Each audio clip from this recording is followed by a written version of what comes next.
welcome from the Brand Gym in London. It's great to have so many people from all over the world joining us for this webinar when we're going to be exploring the explosive growth of the Peloton brand and how you can apply that to your own business and brand.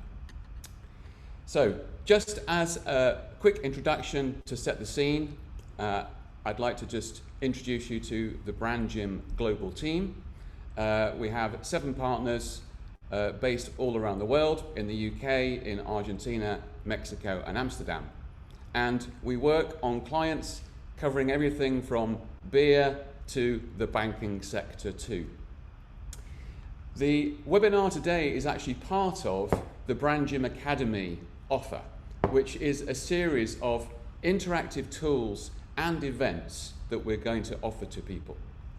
The first part of that is the free workshops like the one that we're doing today on the Peloton brand. There's also going to be free tools that we'll be offering, such as the Mastering Brand Growth Score, which will come out in a week's or so's time. That will allow you to assess your brand growth mastery on a series of key measures. And then there's also the Mastering Brand Growth Program. This is an 8-week online program. The first 50 places on the first program sold out during the pre-launch phase, but we have another program that's starting in March. Free workshops I talked about, free tools, and then the Mastering Brand Growth Program. I said that we're going to launch now. It starts in March, and it's worth sticking around to the end of the webinar because there'll be an exclusive offer for webinar attendees that I'll reveal later on. So let's talk about the Peloton brand and get stuck into the workouts that we're going to look at that help Peloton grow their business and also that you can apply to your own brand. And it really is a global phenomenon. 1.3 million subscribers around the world, and the premium pricing plus the growth of the brand mean that they're delivering incredible margins. A 45% gross margin on their hardware business. To put that in perspective, that's 1.5 times the estimated margin that Apple is making. So that's a pretty amazing profitability number. Look at this sort of more connected software side of the business. It's even higher, it's over 50%. Now, Peloton is portrayed in the press as something of an overnight success, boosted by the pandemic, which has forced people to be locked down at home.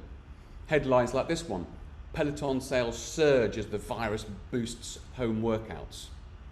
But in fact, whilst the pandemic has indeed supercharged the growth of Peloton, with amazing numbers like 200% growth in the April to September period, the success has been built on long-term brand building. So here we're looking and going back a few years, and we can see that even before the pandemic's effect, the brand was actually growing at 100% a year. It was doubling from 2016 to 2017, 2018, 2019. So what I suggest is that this short-term success you've read about in the press is actually the result of long-term brand building. And what we're going to do today is to walk through a series of 6 workouts that look at how they actually built that growth and how you can apply that to your brand. So 6 workouts that you can apply to your own business. Let's start with the first one, which is all about how you redefine your market. Now, it's interesting when I looked at the story of Peloton and heard how potential early investors were actually not interested. John Foley, the founder, says he pitched to 3,000 people and 400 institutions all said no to his proposition. Now, why was that? Well, I'd like to suggest one reason might be the reason that he had to then self-fund the prototype with his own money, using bought-in parts and building it in Taiwan, was because early investors were short-sighted and had a product-based view of the market for Peloton. No one will buy a $2,000 exercise bike, they said. This was a huge price premium compared to bikes that existed in the market. In fact, the real genius, and this is what I'd advise you to do on your brand, is to have a bigger picture and define the market for your brand based on benefits. So in this case, it was all about inspiring fitness experiences. Direct competition might have been the bikes, but there's a whole bigger market that Peloton was actually targeting. And in fact, we see that in the way that Peloton is actually creating incremental growth for the fitness category.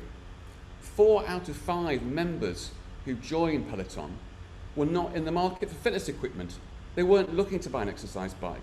They were looking for a fitness experience and saw Peloton as a good way of meeting that need.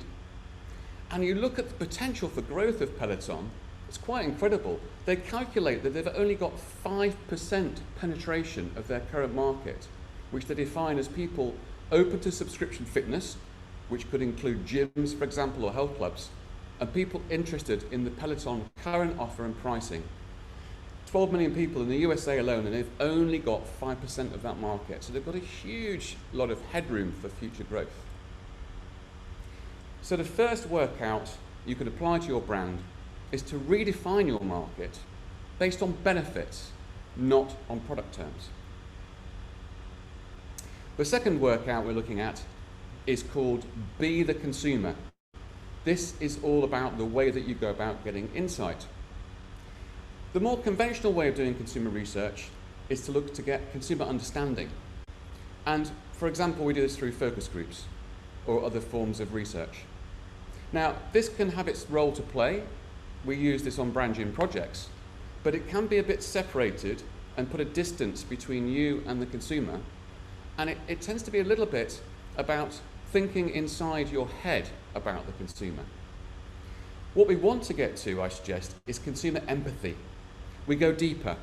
We feel it in our gut. We really get close to the consumer. And to do this, we need immersive forms of insight. Now, this can be things like, for example, mobile ethnography that we use increasingly on our projects. But you can actually get immersive insight and build consumer empathy with zero budget, with no money at all. And this is what John Foley did at the beginning of the Peloton brand creation. John and his wife were living in New York and frustrated at the fact that, as he says here, if you try to do a cycling class in New York, the best instructors at the best times were gone in 20 seconds. You had to book weeks in advance and be ready at your computer to get that right slot. And this was the real insight, by being the consumer, that they saw this opportunity for Peloton. John said to his wife, he said, imagine there may be 50 or 100 people in the queue not able to get into that single class in New York. But what about all the fitness classes in the New York greater area? What about all the fitness classes in the whole of America? What about the fitness classes in the whole world? Imagine the potential of people who are sharing the frustration that I'm feeling now and how big our potential for Peloton could be. So the second workout is about going beyond consumer understanding to consumer empathy, that deeper, more visceral feeling of the consumer, which you can use as the springboard to create your brand positioning. Our third workout is building on our market definition and then also building on the insight that we've got through that immersive approach to position yourself with purpose. And to do this, the key technique that we use both on brandgym projects and we'll also do on the brand growth course, we call the triangle of truth. And this has proved really useful and helpful on projects to really structure our thinking around brand positioning and purpose. The first source of truth is cultural truth. This is about looking broadly at society and how culture is evolving. And when John Foley and the team at Peloton did this, they realized that there was a growth in experiential fitness. It was about going to the gym not as a functional process, but actually as a lifestyle choice. Brands like SoulCycle, the spin class brand, had become increasingly popular and become lifestyle destinations. The second source of truth is human truth. This is actually understanding the needs that people have related to their day-to-day life. And in this case, as we saw from the immersive insight that John Foley had, it was, I want access to the hottest fitness classes, but I want that in an easier, more convenient way. Now, having got the cultural truth and the human truth, the key is then to make sure that we're anchored on a brand truth about your product or service. to avoid a positioning that is out of touch with reality. And in this case, the brand truth of Peloton was inspiring and energizing fitness experiences streamed direct to you to capture that magic of the fitness experience that you'll get from SoulCycle that would meet your need to be with the hottest class and the best instructor, but do that conveniently and do it in a way which inspires and energizes you as a fitness experience. And this led to a brand purpose for Peloton, which can be summarized as to empower people to be the best version of themselves anywhere, anytime. And indeed, when you talk to the Peloton team, it's this transformative process that they want to take people through, empowering them to be better versions of themselves, not merely just doing a fitness class. So, build brand purpose on the triangle of truth is our third workout. The fourth workout is a term that anybody who's worked with the brand gym, or maybe you might be a reader of the blog, you'll have heard us talking about, which is to combine sizzle on the one hand, but also sausage on the other hand. What do we mean by sizzle and sausage? Well, I'll go on to talk about this, but the sizzle is the emotional side of the brand, and the sausage is the product side of the brand. And when we look at the product side of Peloton, what we see is they've created a fantastic ecosystem of different components that work together. They deliver distinctiveness for the brand, and also mean that even though now other brands such as Nordic Track are trying to copy them, that's actually quite a hard job. So what does this ecosystem consist of? Well, on the one hand, it's the product side, the technical side. This is screen technology that Peloton developed themselves to have that high quality, high definition, interactive experience. There's the bikes themselves, which have come a long, long way from the prototype we saw earlier on from the experiment in Taiwan. These are beautifully designed, they're high quality, they're robust, they're durable, they have a nice aesthetic. So that's the sort of the hardware side, but then on the other side, there's a whole other part to the Peloton business. There's program production, producing high quality entertainment. In fact, John Furley talks about Peloton being a media business, not just a fitness business. They have studios around the world and have spent a reported $80 million on the latest studios they've built in both New York and London. This is a massive, huge investment to create fantastic, high definition, high quality entertainment in terms of their fitness classes. And then they have their own proprietary software, which helps create the really special Peloton experience. Things such as a control room, being able to send a signal to a fitness instructor who's delivering a Peloton class to tell her or him that it's the birthday of a particular person taking that class at that time, so they can call out the name of that person. And lots of other added functionality which is built into that proprietary software. Now, it's great to start off with a good product, but as we say to people on projects, it's essential to have relentless, constant renovation of the core. I'm not talking about innovation to stretch outside of the core market. We're talking about improving the actual core product offer. And Peloton do this in several ways. In terms of the workout experiences, they're constantly adding new classes.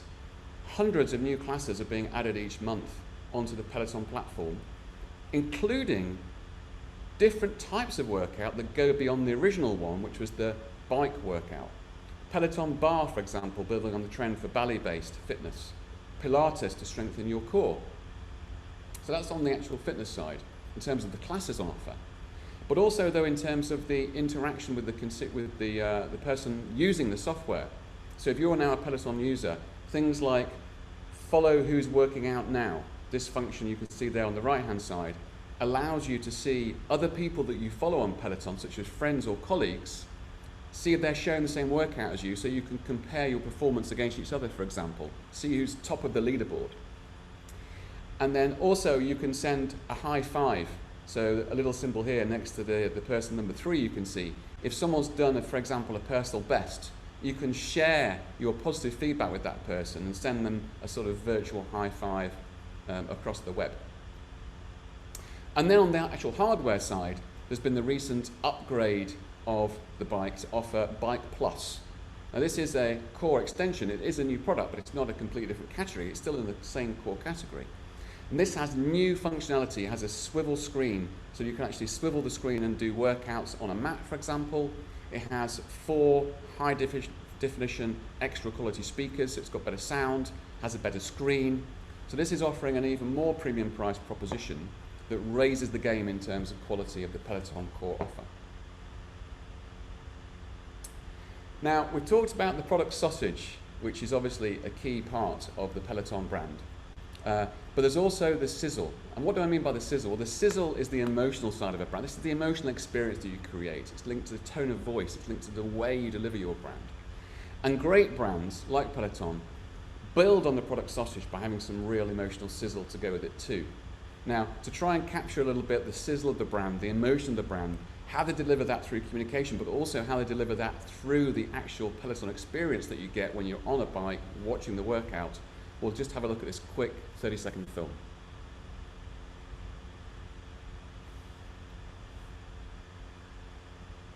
Sorry, this seems to have disappeared. Never mind, we'll skip that.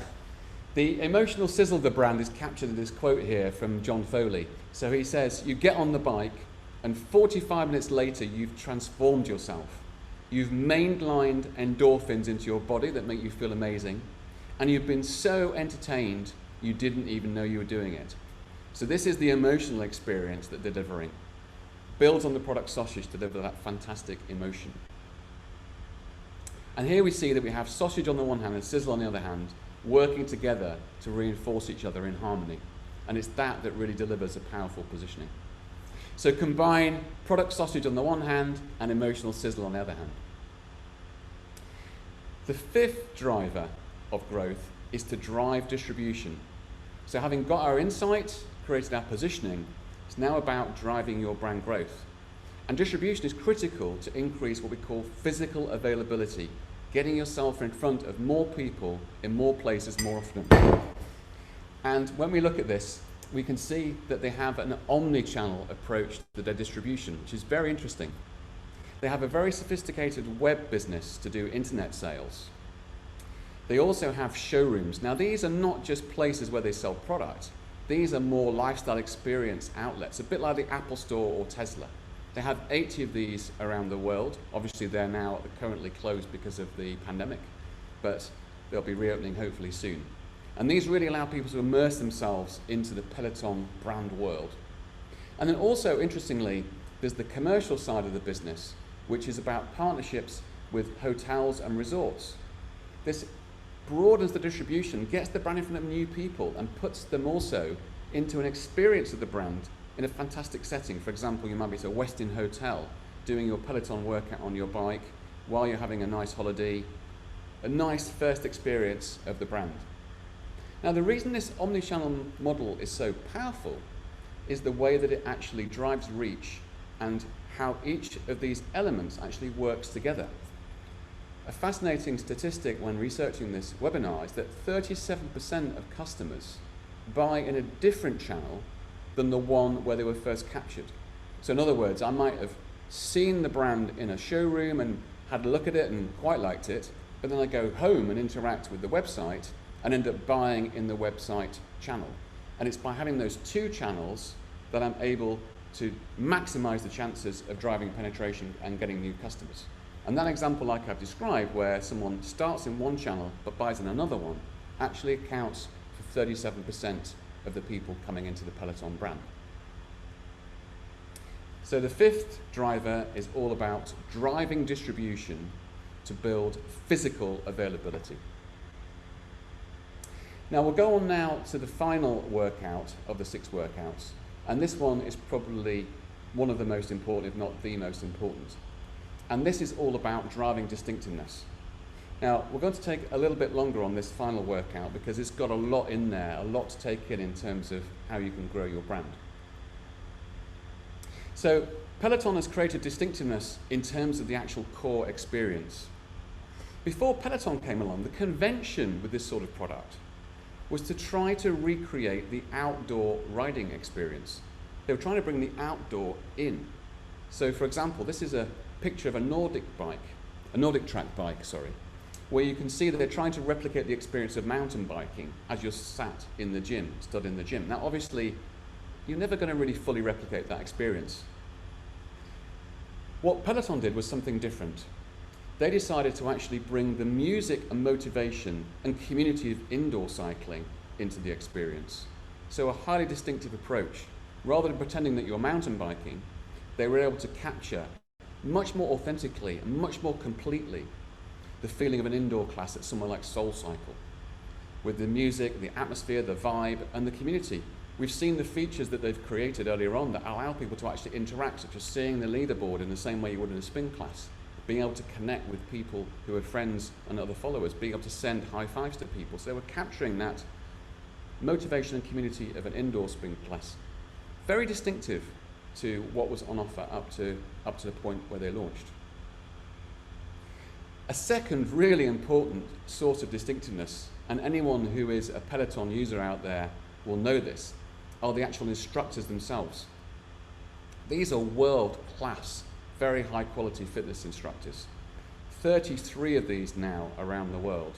And some of these, such as Robin Arzon, who was one of the first people to actually join Peloton back in 2004 and is now, I think, their global head of this particular part of the business, are stars in their own right. They have huge following with thousands and thousands of people around the world actually following their workouts, treating them almost like celebrities in their own right. And this massive scale and huge quality of instructors is a form of distinctiveness that provides some protection for Peloton as other brands such as Nordic Track start to try and copy the Peloton offer. Having a look at the Nordic Track website, you see they're now also offering fitness experiences. They're also talking about their instructors, as are Apple Plus, who are coming into space. But the head start that Peloton had, and their constant renovation and their constant raising of the bar, should give them some protection as people try to copy the same experience. There's also distinctiveness in the visual identity of Peloton. They've done that from the beginning and been very consistent with the way that they deliver that visual identity. We've got the P symbol of Peloton, we have the black color, we have the red. That shows up on the bike that you can see on the left, shows up on that button to change the tension and resistance on the bike. And it's also there visibly in the apparel. So Peloton really has created this lifestyle brand that includes apparel, clothing, water bottles, and other accessories. And again, all nicely using that visual identity as a source of distinctiveness. And then also when you look at the social mission, so how the brand is trying to deliver, and actually meet societal needs, a really nice activation concept called Peloton. This is where you can take part in a group event. There were 6 of these teams around the world, and by driving your Peloton bike, you start raising money for a good cause. In this case, it was for food hunger solutions. And this raised $1 million in its first outing. Now, the nice thing about this is that it's branded, so Peloton. It's replicable because it could be repeated. And the other thing that I really like about this is it does what we believe all great social mission execution should do, which is to meet a need for society and make the world a little better, but also actually drive trial of the product and help you sell more stuff. Because by driving people to use the product, maybe buying a Peloton product, they're meeting the social mission, but also driving experience and penetration of their core product. So it's meeting both of those needs. Now, these distinctive properties are really important for brand growth because what they allow you to do is to create freshness on the one hand by providing new news, for example, the upgraded Bike Plus or the Peloton activation. But these distinctive brand properties, when used smartly, create consistency that goes over time. And we can see this when we look at what we call a brand chapter plan for Peloton. Creating a chapter plan is a way of really turbocharging your marketing and getting more bang for your buck. What does a chapter plan look like? Well, we have, on the one hand, consistency. This is the red thread going across time and going across the marketing mix. We saw there's the P device, for example. There's the black, the red, and the white color. There's the upbeat music. There are the instructors that we saw, which are so critical.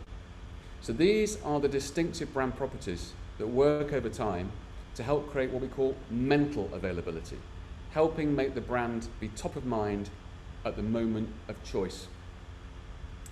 And then we can then tell chapters over time which use the consistent brand properties but bring freshness. And a critical thing to call out here is the way that each of these chapters delivers a new way of thinking about the core brand purpose and brand story, which is bringing out the best in us. So an original launch might be bring out the best in us with live studio cycling at home. Then we had the social activation chapter, bring out the best of us to help people in need. A third chapter might be talking about the amazing community of Peloton riders around the world who like to connect with each other and inspire each other. So that's the Peloton community inspiring us to bring out the best. And then we have, for example, the upgrade with the Peloton Bike Plus, which is a more complete workout to bring out the best in us. So this way, we can create that chapter plan that delivers new news over time, but also has consistency. And this is what we call fresh consistency. And this has been highly effective. The Peloton brand is now up globally to 67% awareness, which is a high number for a brand that's only been around a few years. And almost more impressive maybe is that distinctiveness and the buzz around the brand means that 43% of people who buy a Peloton bike have been influenced by word of mouth from friends and family talking about their experience. And that reflects the distinctiveness that's baked into the brand and the experience that makes it talkable. So that's about driving distinctiveness to build mental availability, and it's combining this mental availability, being top of mind at the critical point of consumption, and the physical availability that you get through driving distribution, which together help you grow your core. So let's recap what we've seen over these workouts. So the first one was all about redefine your market. I'd urge you to have a think about this. Are you defining your market in product terms, which is maybe restrictive, or are you doing like Peloton and describing it in benefit terms and opening up the potential for your brand to a much bigger addressable market? We saw that incredible stat that Peloton really only have 5% penetration of the market they're trying to serve.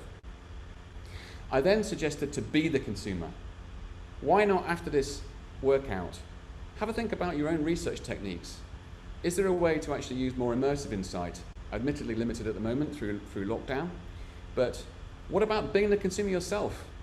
Make sure that you're consuming the product or the service or trying it out yourself, and certainly if you're thinking about being an entrepreneur, a great source, perhaps one of the best sources of ideas, is actually to think about your own experience. What are your own frustrations, your own needs, and use those as inspiration for new products or services.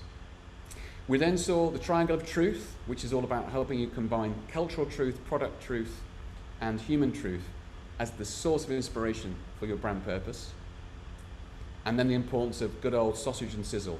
So make sure that you've got the emotional sizzle, but don't just rely on that. Make sure you've got something really distinctive in terms of your core product, and then relentlessly renovate that to keep it updated over time.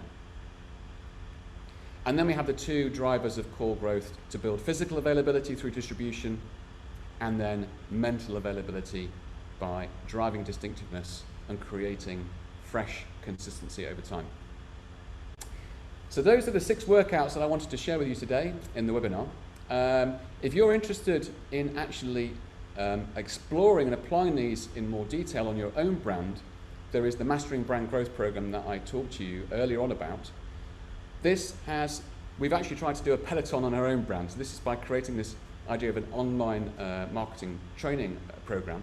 And it has 3 key features to it, which are a little bit different from other online marketing programs you've probably seen. So we have on-demand content, and in particular, lots of practical cases and examples building off 28, 30 years of experience. So it's a very practical and applied program.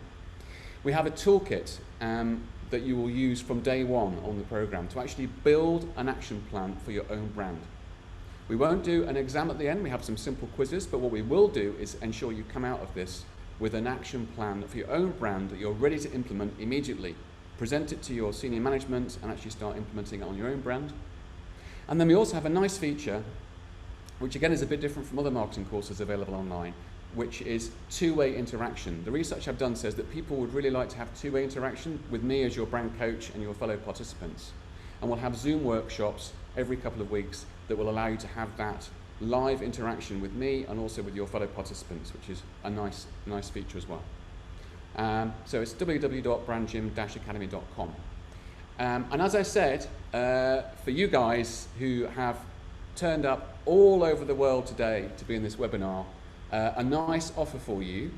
So 20% off for the first 20 people who sign up after the webinar to the program at brandgym-academy.com. Use the code webinar20 when you go through to click to buy the course, and you'll get a full 20% off. Now, I did a little calculation, and I worked out that when you work this out per day, it works out as less than a Starbucks cappuccino. So less than a Starbucks, and I think you deserve it. So I think you should go to your boss, who maybe is going to pay for this course program, and say, hey, look, you know, I've been told that for the price of a Starbucks cappuccino per day, I can boost my brand know-how, sharpen my strategy skills, and create an action plan for my own brand. Let me put this on my expenses, and maybe you'll be successful, especially with the 20% off that's on offer just for you guys today as a special offer for being part of this webinar experience. So thank you very much for listening to the actual presentation. We're going to go on now and do some Q&A, so please do stick around for that because it should be interesting. If you want to reach out to me, david@thebrandgym.com or @thebrandgym on Twitter and Instagram. And as I say, go to brandgym-academy.com. You can see a preview. If you want a bit more to know what the course is like, you can watch a free preview on there. And as I say, use the coupon to get 20%. As I said, if you are interested in, if you like what you saw today, this is the style of the Mastering Brand Growth Program. Would love to have some of you on there, and I do hope that I can entice you with the special offer, which is only for webinar people, so you can't get it anywhere else. And it will replicate this style of working. So it's going to be great content delivered through video and then interactive Zoom sessions. Thank you so much to hundreds of people around the world who took time out of your busy day to be here. Apologies, a few little technical hitches here and there, not my glass of water on the floor, slides weren't showing at the beginning, but hey, that is the world we live in tech. You just keep going, you just soldier on. Thanks to Cameron for hosting the event, and hope to see you at another webinar in the not too distant future. Have a great day, everybody, and thank you again.